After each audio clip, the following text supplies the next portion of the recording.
jangan di kasus ini terlalu cepat ditutupi alasannya gangguan jiwa. Saat ini yang bersangkutan menurut keterangan orang tuanya mengalami gangguan jiwa. Dan menurut saya ini orang terlatih, bukan sembarangan orang.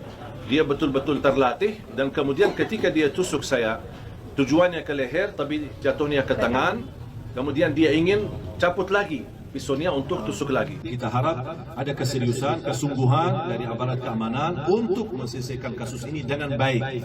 Bukan hanya dengan ide-ide, apalagi dengan kata sudah belum apa-apa sudah dikatakan gangguan jiwa.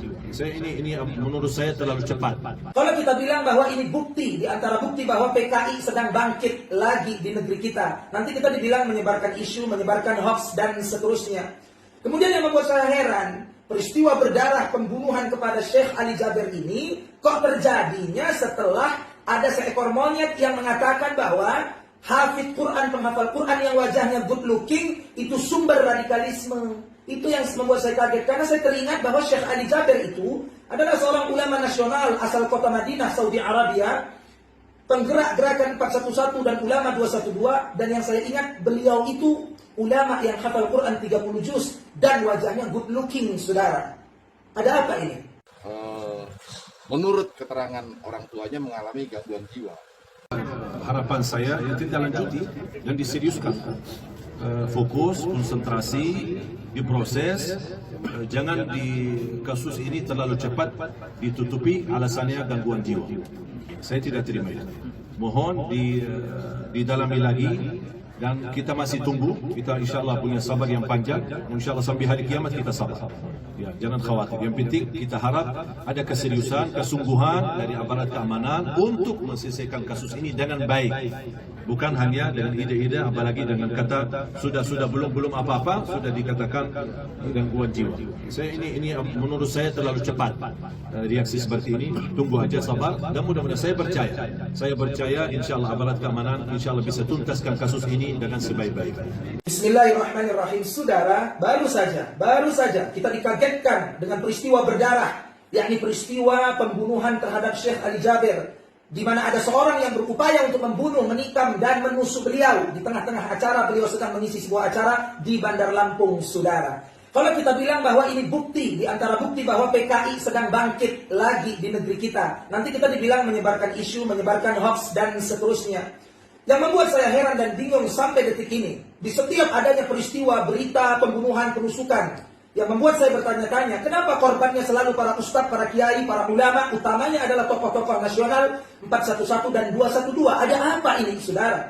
Tak pernah saya mendengar informasi atau berita pembunuhan, penusukan terhadap Ustadz Abu Janda Al-Kololi misalnya, pembunuhan atau penusukan terhadap Ustadz Denny Siregar, Muhammad Guntur Ramli, Ade Armando. Gak pernah saya dengar berita itu, saudara. Ya, kemudian yang membuat saya heran, peristiwa berdarah pembunuhan kepada Syekh Ali Jabir ini kok terjadinya setelah ada seekor monyet yang mengatakan bahwa hafidz Quran, penghafal Quran yang wajahnya good looking itu sumber radikalisme. Itu yang membuat saya kaget, karena saya teringat bahwa Syekh Ali Jabir itu adalah seorang ulama nasional asal kota Madinah, Saudi Arabia, penggerak gerakan 411 dan ulama 212, dan yang saya ingat beliau itu ulama yang hafal Quran 30 juz dan wajahnya good looking, saudara. Ada apa ini? Wallahu a'lam bishawab. Semoga Allah Ta'ala menjaga para ulama, para da'i, para aktivis dakwah, dan para habaib serta kiai-kiai kita, karena kita harus waspada untuk mengawal mereka dengan pengawalan yang sangat super ketat. Semoga Allah Ta'ala jaga para ulama kita dan Allah tumpas musuh-musuhnya. Amin amin ya rabbal alamin. Saya Mahir At-Tuili. Assalamualaikum warahmatullahi ta'ala wabarakatuh. Al-mu'minuna tatakafa'u dima'uhum wa yas'a bi dhimmatihim adnahum wa hum yadun 'ala man siwahum. Allahu akbar. Al-mu'minuna, orang-orang yang beriman, imannya itu benar. Kalau benar imannya, tatakafa'u dima'uhum, maka akan saling melindungi, menjaga darahnya. Ya, jaga. Ini enggak ada orang beriman itu saling melukai. Apalagi mohon maaf kemudian saling menumpahkan darah, itu patut dipertanyakan imannya ada di mana itu. Ya, awas hati-hati tuh. Ada ancaman dalam Al-Quran. Orang yang sengaja merencanakan pembunuhan pada orang beriman, itu ancamannya neraka jahanam. Neraka jahanam. Ya, ada di Quran surah keempat tuh, An-Nisa ayat 92-93. Jadi saat Anda masuk ke ayat itu, wa may yaqtul mu'mina muta'ammida, siapa yang sengaja merencanakan pembunuhan, pada seorang beriman, fajazauhu jahannam, maka balasan yang setimpal untuknya adalah neraka jahanam. Jadi kalau ada orang merencanakan pembunuhan nih pada orang beriman, mau pakai apapun caranya, saya bom dia nih, besok dia keluar jam berapa, keluar dari mobil gimana, saya tusuk dia nih, ya, saya tembak dia nih, saya bom dia nih, awas. Dan itu yang direncanakan misalnya orang beriman masih bersyahadat kepada Allah, hati-hati. Ya, mau semaksiat bagaimana dan sebagaimanapun, misalnya ada turunan-turunan, tapi Anda sengaja merencanakan untuk bunuh orang tanpa runtutan yang benar, tanpa kaidah-kaidah yang diperkenankan, maka kata Allah langsung fajazauhu jahannam, maka balasan yang setimpal neraka jahanam. Pertanyaan saya, di mana ada orang muslim beriman berencana masuk neraka jahanam? Apa ada orang muslim ini punya rencana masuk neraka jahanam? Apapun profesinya, maka saya ingatkan, ini karena sayang saya, siapapun Anda mau penjabat, Anda mau polisi, Anda mau tentara, Anda mau rakyat, hati-hati, jangan sepelekan nyawa. Jangan sepelekan, karena taruhannya neraka. Demi Allah saya katakan, Anda itu wafat Anda akan meninggal. Sehebat-hebatnya Anda ragu tembak, ketika mengeksekusi, dan kemudian dia wafat yang ditembak itu, yang menembak pun akan wafat juga. Penjahat yang membunuh akan dibunuh juga. Jadi jangan pernah menyepelekan nyawa, karena Anda pun akan wafat. Awas, perbedaan itu dari perilaku yang membunuh dengan yang dibunuh. Ketika yang dibunuh itu wafat dan besok lusa Anda wafat juga, Anda bisa ditertawakan oleh yang dibunuh itu, oleh yang terbunuh. Ente bunuh saya dulu ya, ente mati juga. Ente bunuh saya waktu sholat, ente dibunuh waktu maksiat. Ente bunuh saya ini waktu saya berzikir kepada Allah, Anda diwafatkan malaikat maut itu saat sedang bermaksiat di hadapan Allah Subhanahu wa taala. Makanya hati-hati. Apapun Anda profesinya, jangan sepelekan nyawa. Karena sekarang ini kayaknya nyawa itu murah sekali. Beda pendapat, tembak orang. Beda pendapat, benturkan orang. Beda pendapat, bunuh. Neraka jahanam. Siapa yang punya cita-cita begitu? Awas, fajazauhu jahannama. Awas. Khalidan fiha, kekal di dalamnya akan keluar. Kekal di dalamnya. Wa ghadiballahu alaihi, Allah murka kepadanya, wa la'anahu, dilaknat dia oleh Allah, wa 'adda lahu 'adzaban 'azima, dan dijanjikan, janji Allah itu enggak mungkin diingkari. Ya, janji Allah enggak mungkin diingkari. Innallaha la yukhliful mi'ad. Ini kaidahnya. Jadi kaidah janji Allah itu Ali Imran ayat 9. Allah enggak mungkin mengingkari janji. Kalau manusia tidak. Kau yang memulai, kau yang mengingkari. Ya, kau yang memulai, kau yang mengakhiri. Kau yang berjanji, kau yang mengingkari. Jadi manusia itu bisa janji, bisa ingkar, Allah tidak. Begitu berjanji, pasti terjadi. Orang yang sengaja berusaha membunuh orang lain, terbunuh dia dan dia beriman, maka masuk neraka, kekal di dalamnya, lipat ganda. Lipat ganda itu begini, kalau ada orang dilempar misalnya pakai batu, batunya sebesar ini, tutup spidol. Nah, segini ya, tek.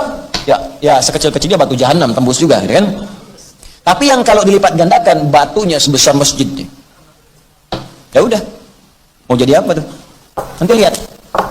Nah, maka hati-hati. Maka dari itu, saya sampaikan kalimatnya di sini ketika kita baca begini, iyyaka na'budu, coba baca dengan baik, baca dengan hati yang benar.